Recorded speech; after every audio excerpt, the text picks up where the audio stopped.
And now, our feature presentation.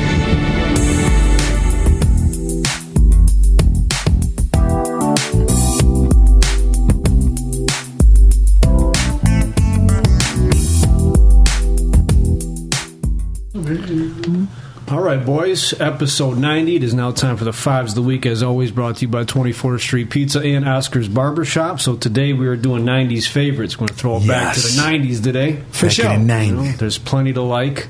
Also going to share, I put out a Facebook post yesterday. I'm going to share some answers from them at the end. Yes. We'll let us do our thing first. So with that being said, and whatnot and what have you, and blase splay. Yeah. Mr. Apples Madge, go ahead and start us all. Zamyo.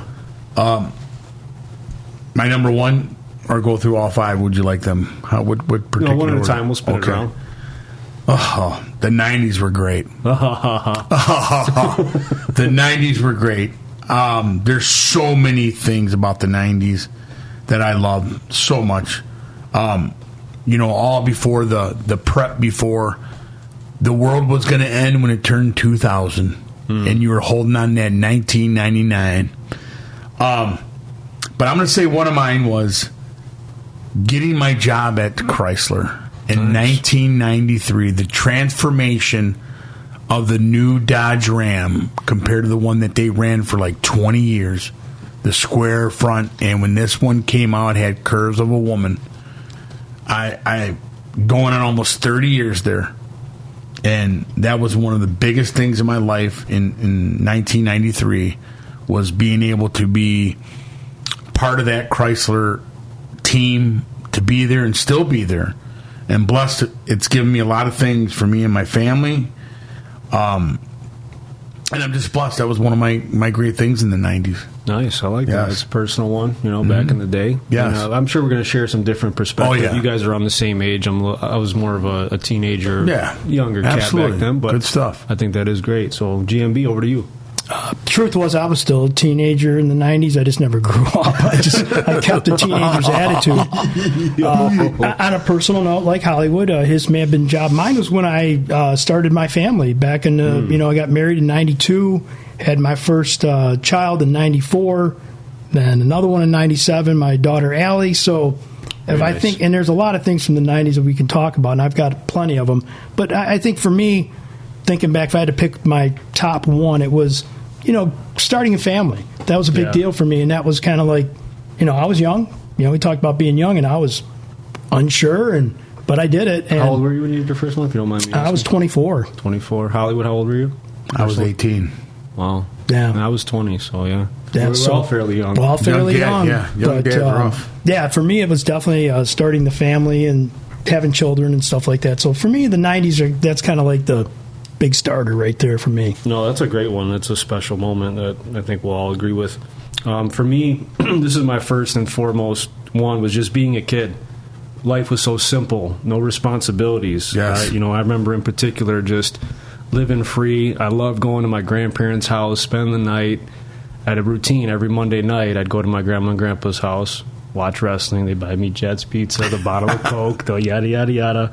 Always look forward to that, going on the boat fishing with my grandpa. We grew up in a townhouse community, so we were always in the field playing football, tennis court, playing basketball, winter playing hockey, video games, just running the streets till the lights came on, man. Mm-hmm. Those were just such simpler times, and I'll never forget it.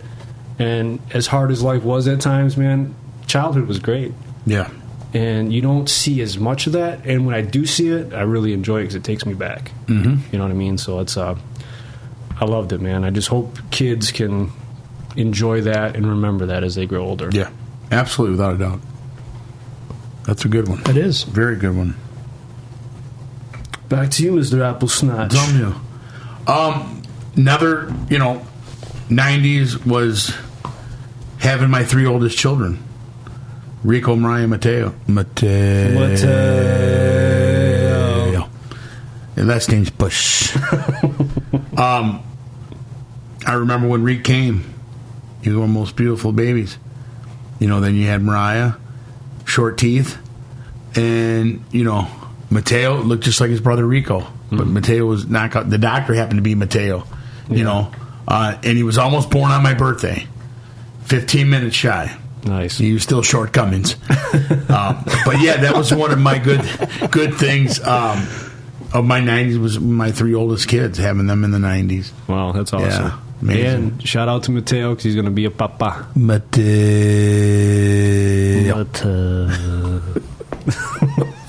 Whitmer, damn you. Over to you, B. All right, so as much as I love my 80s music, there's a lot of music of the 90s that came out, and I'm just going to rattle off. These are bands that were popular in the 90s, so Nirvana, Red Hot Chili Peppers, Green Day, Pearl Jam, The Smashing Pumpkins, Radiohead, Alice in Chains, Soundgarden, Foo Fighters, REM, Blink-182. Tons of that West Coast influx started coming in, call it grunge. Yeah. But some of the stuff was really good. Like I love Stone Temple Pilots. Yep. Probably one of my all-time favorite groups. Just there's a lot of good music that came of it, and it really kind of changed that 80s pop culture, from what we got used to with the synthesizers and, the Madonna and the Prince and all that. Although I love Prince and all that, the music was starting to date itself, and then, here comes Nirvana. And you're like, what the hell is this? And you had techno too coming. Yeah, you had a bunch of different beats that were coming along the scene. I mean, heavy metal bands like Pantera, Korn, Jane's Addiction. Yeah. Like, there's a lot of music that came out in the 90s that I still listen to equally as much as I do my 80s stuff. So music had a lot to do with the remembrance of the 90s for me. Absolutely, man. Most of my playlists, actually, before you guys got here, I was just playing a 90s mix. Just because I was getting in the mood, and it's always my go-to. I love it, man. All those bands you just named, phenomenal. Do you remember the Chub Rock 1990 song? Chub Rock 1990, right in the song. That was one of the best ever. I can't say that I do, though, Don. Hold up, man. It's a bad tune. Nice. Well, I'm going to be on par with B. My number 2 is 90s hip-hop. For me, it's what I listen to all the time when I'm out and about, at the gym. It just always feel good. It's a little bit more harsher lyrics, you know what I'm saying? But it's different because hip-hop was really going mainstream. And I'm just going to rifle through some of these albums that dropped. Dr. Dre, The Chronic, Tupac, Me Against the World, All Eyes on Me, Biggie, Ready to Die, Nas, Illmatic, which some say is the greatest rap album ever, Jay-Z, Reasonable Doubt, The Fugees, The Score, Wu-Tang Clan, Outkast, Big Pun, DMX, Bone Thugs and Harmony, and then you got introduced to Eminem in 1999. And that's when the game started changing. You saw, it seems like every decade has their niche, and Eminem kind of kicked that off. That was like the new school, crazy stuff that you never heard before. I remember driving, it was me and my brothers with my grandma Randy, and it was the old CD players in the back of the Jeep. And she couldn't change the CD. He's talking about killing his mom and all that shit. She's like, what the hell are you listening to? My God, you boys need to go to church. She wanted to send us all off to summer camp. Right. Always go to summer camp. Don't you ever put that on again. Yeah. But no, for me, being, young, I think it was, around 14 by the time we got to the 2000s, getting into high school and stuff. But it had such an influence at that time. And it was just so big and mainstream. And I was really into hip-hop then. So that's my number 2, 90s hip-hop all day, man. Dude, that's a great one because you mentioned a ton of artists right there. It's huge, man. That was another big start of another wave of different types of music right there. Yep. And it's still here today. NWA, LL Cool, Rock the Bells. Rock the Bells. Well, yeah, those were guys that they were still very relevant, but they brought the 80s in, just like the rock bands, Metallica, AC/DC, Guns N' Roses, all those guys. Ain't that something? And it's crazy. Then like B said, the grunge started happening, and then it's like you open your mind to all this new music. It was just an amazing time. The 90s were great. Duplicated. Did you pick this subject? Who was a subject picker for this? Yeah, we were talking about it one day. I'm like, that'd be a badass topic. That's a really good one. This is a good one. Yeah, for sure. All right, over to you, Hollywood. A memorable moment. Graduated in 1990. I did. Nice. It was the end of school for the rest of my life. Moving on, and I remember that moment, just ceremonies and being like, "This is the real world now. No more school." I become with a combined school that year. And it was just like, here's the real world now. You're going into that feeling, you know what I mean? Like that last day of school. Oh, yeah. When the graduation, we all know when you graduated, it's the end. It's now you become an adult, and then you don't know what's going to happen from there. Yeah. And then, other things, you know what I mean? Start having kids, and this one's this and that, and that's it. That's such a pivotal point. It's very pivotal. Yeah. Very pivotal. And that was in the 90s. That was me. Graduated in 90. Kicking off the 90s. Yes. All right, GMB. For me, the next one I picked was no social media. And this is a good and a bad thing. I get it. Social media is cool for a lot of reasons. We all know it. And the cell phone. Cell phones weren't big deal. There wasn't any back in the early 90s. Right. It was a pager.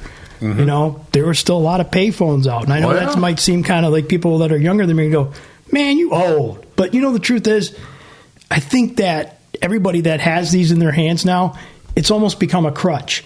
We sit and stare at them. You could be in a room with somebody and you're distracted because of a phone, or you're not spending quality time. We've talked about that before with the people you should be talking to, And I went off social media last week. Probably noticed this, guys, and there weren't very many memes, right? I noticed that. Did you notice I was pretty quiet? Intentional. I'm starting to worry about you. Intentional. I got my report from, Facebook that my stuff was down 20%. Just a matter of 2 days, which is great. And I'm thinking, I'm spending 6-7 hours on this fucking phone. What could I else be doing with my time? Sure. And I was really productive. But then I got an itch to get back there, right? So it's kind of like an addiction, right? An alcoholic says, I'm clean, I ain't had a drink. But you give them one drink, they go back, right? So it's easy to fall back into this stuff. So when you didn't have it, you were doing the things like you said, playing, doing other things, keeping yourself occupied. Yeah. So I think it was simpler that way. And now I can't imagine being without a phone, because everything in our life is pretty much right here, right? We carry credit cards digitally, everything. But I think that was kind of a cool thing. The technology quite wasn't there yet. It came around. I think the first iPhone came out in 2007. So it seemed like, when that started, everybody had to have one, including kids now that are only like 8 years old. So if you leave your phone and you're 5 miles away, are you turning back to go get it? Probably. Honestly, yeah, because there's a lot. I mean, you feel like you're missing out on something, an emergency call or something of that sort. I don't look at it like, I'm going to miss out on what's on Facebook, but say something happens. But then you think, going back further than the 90s, people that didn't have these things, what were they doing? I won't get mine. I'll leave it there. You'll leave it there. So I'll leave it there till the end of the day. Kudos to you, man. I mean, I literally... And sometimes it's really a mindset. You're like, I don't have to worry about anybody calling me. And if I get there and it happened to me, it happened. What if I lost my phone and went into a lake or went into a toilet or this and didn't have it? It's a break. Yeah. It's a break that I don't even have to worry about anyone calling me, texting me, none of that. It's a good feeling sometimes. It actually, and I like that answer. Yeah. Would you rather give up your phone or your microwave? Phone. You give up your phone, keep your microwave? Mm-hmm. I give up my microwave. Yeah. Yeah, are we because talking forever, or are we talking about? Yeah, I mean, just hypothetical. I'd rather cook. Shit. Okay, yeah, I'd rather cook than a microwave. Yeah. I'd rather cook on a stove instead of the mic. Very nice. Yeah, I could live without a microwave. Yeah. Could you? Mm-hmm. Air fryer, maybe? Yeah. Yeah. Yeah, I like stove better, though. Grill and stove I got to have, though. Yeah, and there's just people, I guess I'm just throwing out fridge there. and stove, that's it. Stupid reason is that there's so many people that are, I watched this one lady lost her phone. We were shopping at one of the grocery stores, and she was freaking out. She couldn't find her phone. Did anybody see it? It's got a pink case on it with a black front. Like, she was like frantic. And I get it. It's your phone.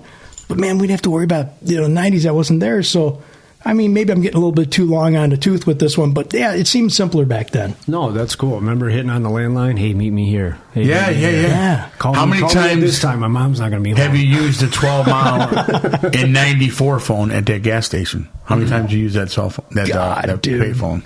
Doing what you do, Philly, I used to do the same thing, but we used to have to transmit all of our orders at a payphone. And you'd have to find a working payphone and take this little coupler, plug it into this unit, and it would sound like the startup of AOL. Used to like get all that crazy noise, and it would transfer all the data from this little computer we had. That's how you transferred through a telephone line. I remember those days. So I was just a kid. Do you remember that? Yeah, but used to do you know what was so cool? You would call the house, Laurie. Sal's on the phone. You're waiting for that. hello. Yeah. That's all gone now. Yeah, dude, what about that? Did you guys, everyone had a house phone at one point. Did you have that long cord? Like, if you were talking to a girl, like my dad, Papa would yell at me all the time. We had, a long cord on our landline phone, and I always wanted to have privacy talking to my girl. Mm-hmm. So I went around to the basement, and I had this thing stretch out 30 feet, and I'm at the bottom. Like, I love you too. And then all of a sudden, my dad would be like, get off that goddamn phone, man. I get stretching my cord out and everything. Right. And I had that thing wrapped around going all the way to the basement because we didn't have multiple phones in the house. There was one phone, and that's how you had to talk to people. You didn't have no privacy. Like, hold on a second, let me get outside and FaceTime you. You can't do it. Can't win with him. Cannot do it. I can't tell you how many times I was on the phone talking to girls and you hear that little click. Yep. Hang up the phone. Who the hell are you talking to? Mom. Yes. Or something awesome. That was James awesome. Would show up and do the, Who was that? Yeah, that's something in our life that I could go back to. Could you? I could go back to the phone. Call me at my phone. And let's just have a nice conversation on the phone. Out of every 10 people, how many do you think still have a landline phone? 2. I'd say that number's low. I'd say maybe 3 to 4, maybe. I just know, like, it's kind of a dying thing. Like, the older generation, my mom doesn't have one. She's 78. She don't. But that's a great question. I wonder how many. I'm curious. They should do a poll, or we should do some research. How cool, though, was it when you got the dual phones and you could take it out that charger and go walk outside with it? Oh, yeah, dude. The one with the antenna. Yes. Like, you used to, like a freaking, G.I. Joe, man. Yeah. Hey, man, I'm on my cordless phone. I'm C-Rebel. It's bullshit, man. I got the best phone sweet. In the world. That may make, but I believe it'll be high tech. That will make a comeback in about 10 years. Mm-hmm. I believe so. Retro, man. Interesting. Yeah. We'll see. All right. So my number 3 was when I was a kid. I loved Red Wings hockey, and they were so dominant in the 90s, and then going into parts of the 2000s. But the 90s, man, the 2 championships, 3 president trophies, I believe. They were just phenomenal, man. They had the 2 president's trophies, best record in the league.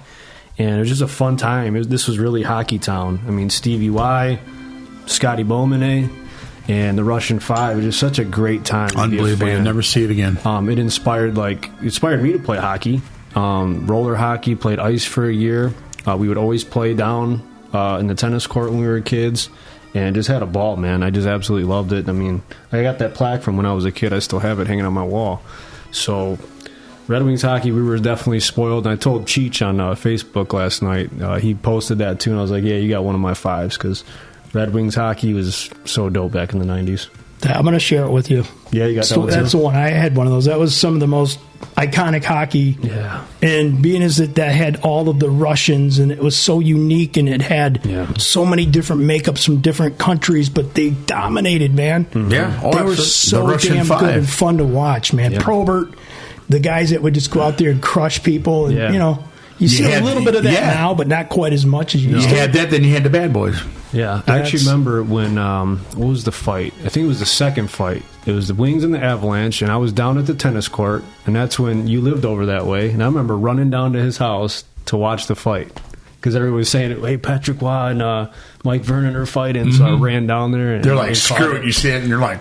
Dude, when that 8 o'clock hit, hockey night, I mean, you were glued to the TV. It was just such a big deal. How about when Claude Lemieux? I was just looking that up, man. McCarthy went after him and got his... He was pummeling him, dude. Yeah.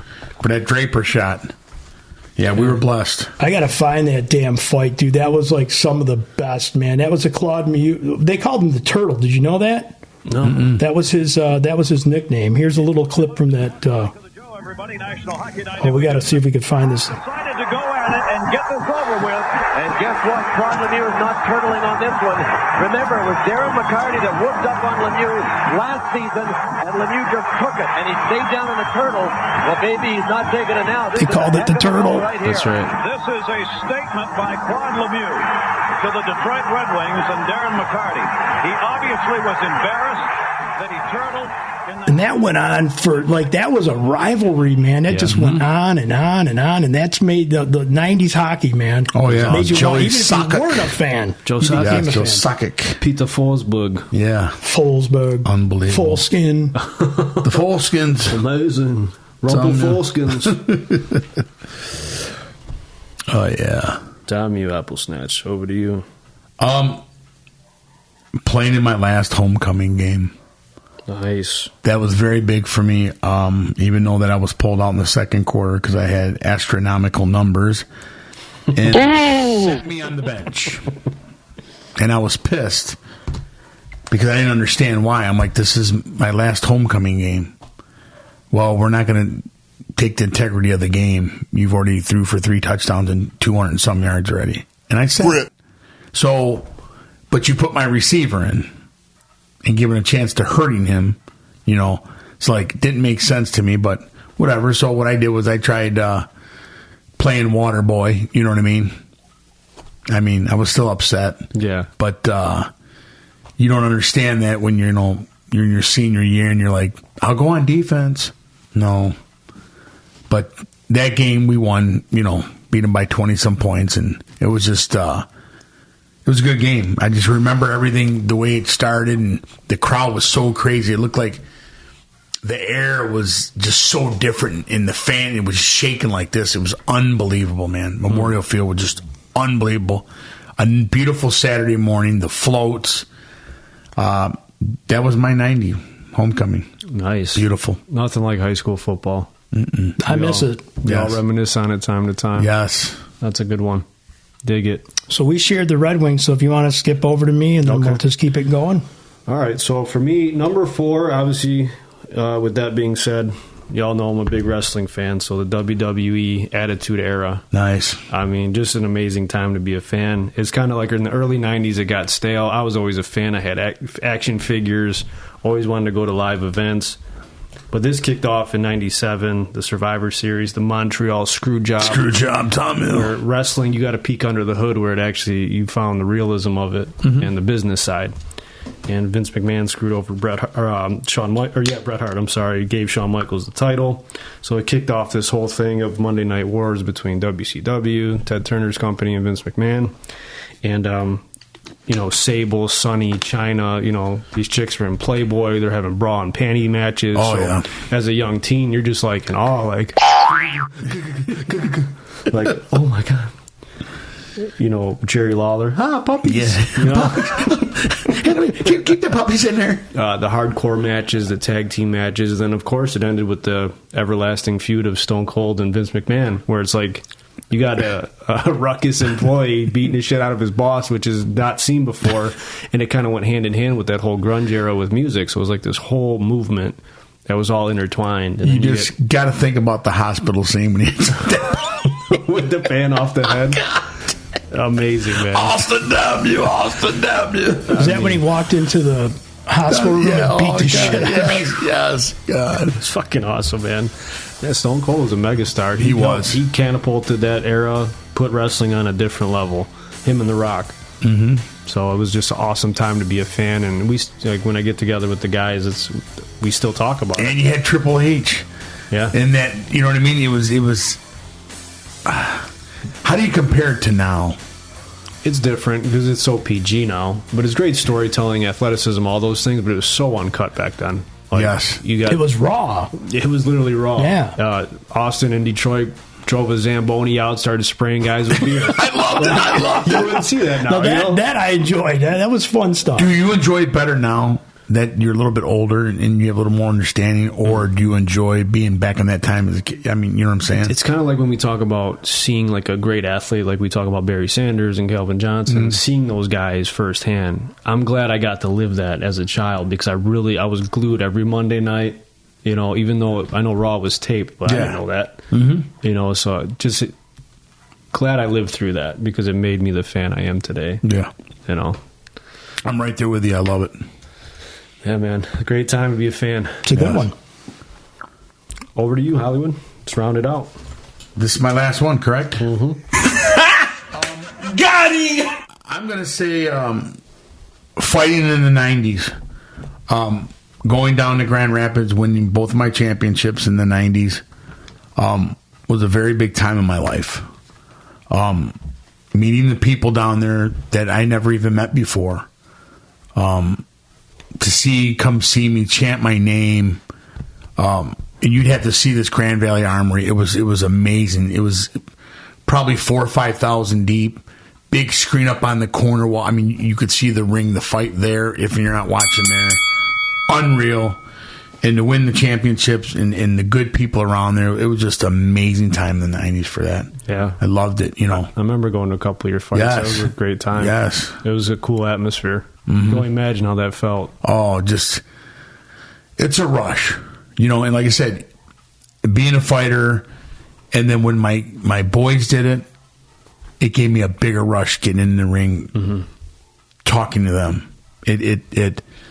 I got more gratitude. You know what I mean? If that makes any sense.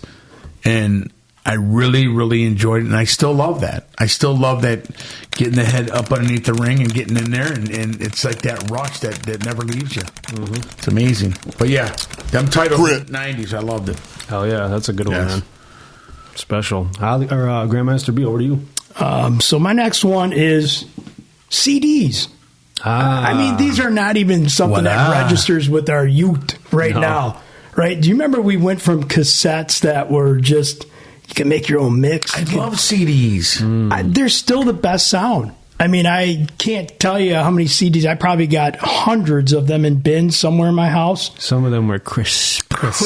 But, you know, you think about it, you won't see a CD player in a newer vehicle because everything's digital now. Everything is, you know, just plug it in and there it is. Spotify. You got all this music at your fingertips. Shit, half the stuff we do comes from Spotify. Yeah. It's accessible. Imagine having all that material somewhere. Hold on, I think I do have that Jay-Z one. Go down to the bottom shelf right there, third one from the bottom. But the sound of that CD was game-changing, right? When you had that digital version of something that you wanted to listen to. You know, I remember the Beastie Boys being one of them. Licensed to Ill. Yes. Everybody had that cassette back in my day, back in the 80s, right? Had that airplane on it. Right, dude. Oh, and then yeah. you popped in the CD, and it's like, that's crispy. Yeah. That's tight. I had a case, bro, this thick. And all I did was lift it up and flip one, and it would double like this. And Yeah, man. put it in there. Yeah. Now, I still got it. It's at home, but Yeah. I can put it in the garage stereo and play it, but other than anything else, just hit up a button. I had my whole collection, early 2000s high school era for me.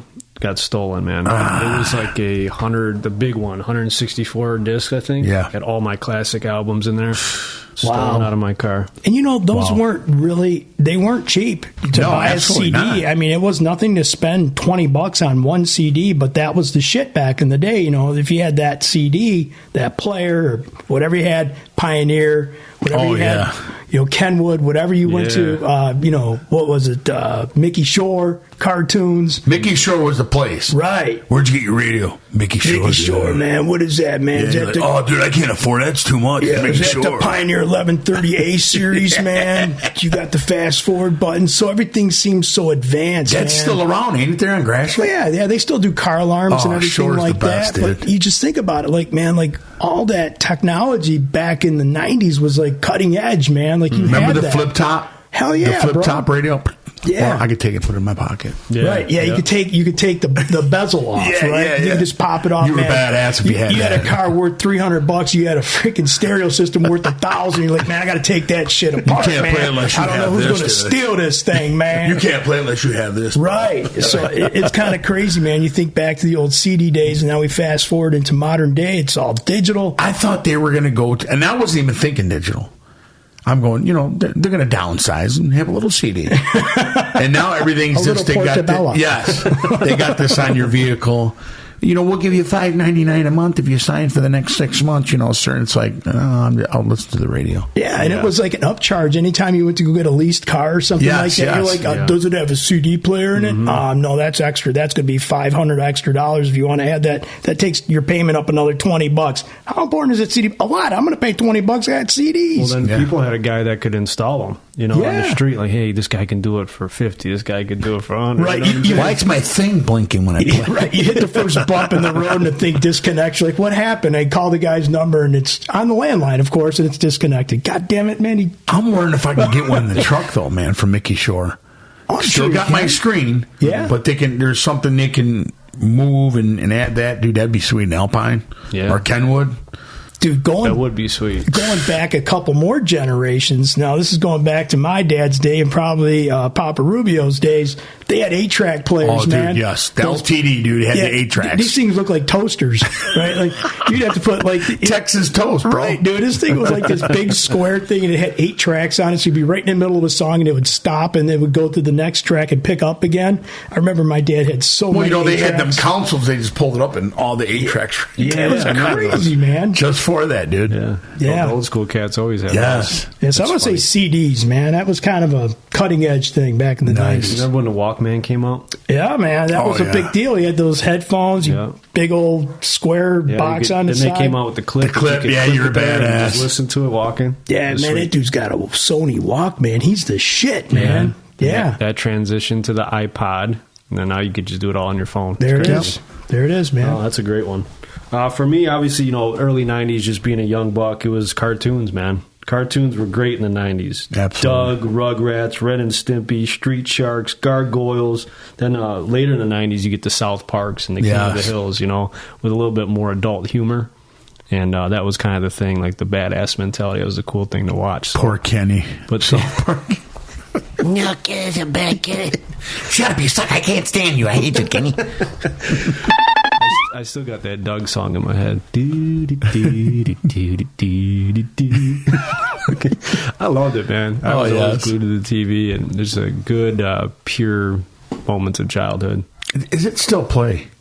I don't know. I don't see a lot of those anymore. That's a good question. I mean, I haven't watched cartoons. I don't know how long, but Dude, there's nothing better than waking up in the morning and watching a good cartoon in the morning, and you don't see them anymore. I know it's sad. It's so different, man. It offends people. I know. Roadrunner and it offends somebody. Yeah.